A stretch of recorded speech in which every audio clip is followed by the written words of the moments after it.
Okay, the first section is going to be on believing. And I want to ask you two questions before we move on. Who are you and what do you believe?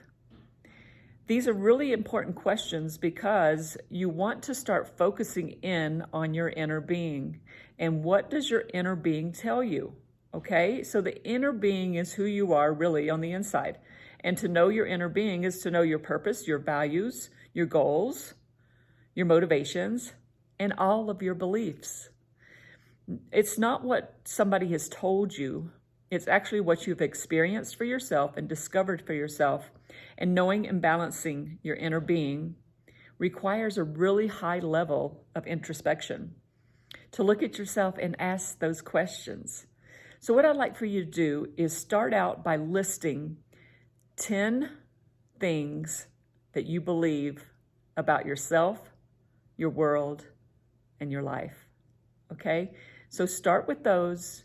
And then after you write down those 10, I want you to focus on each one that you wrote down and ask yourself, is this really truly what I believe, or is this what somebody has told me? And I've been a big believer in kinesiology. So I don't know if you've ever heard of kinesiology, but I actually had both of my children, when they came into this world, I took them to my kinesiologist, and she asked certain questions and used body testing, muscle testing for the answers.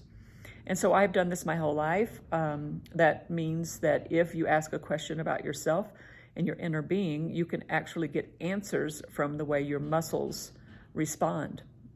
They'll be weak if it's not true, and they'll be strong if it's true. So I encourage you to look that up and just see if it's something that you might want to do.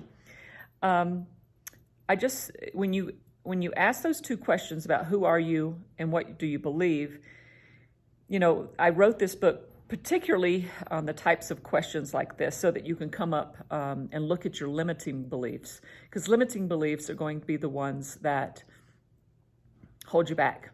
Okay, so the reason why I wrote this book is I wanted to try to help people realize what their beliefs are that can actually help them, not limit them. Okay, so here we go. We're going to go into this chapter, look at the workbook aspect of believing, write the 10 things that you believe about yourself, and we will move on from there. Okay, look forward to getting into the next chapter.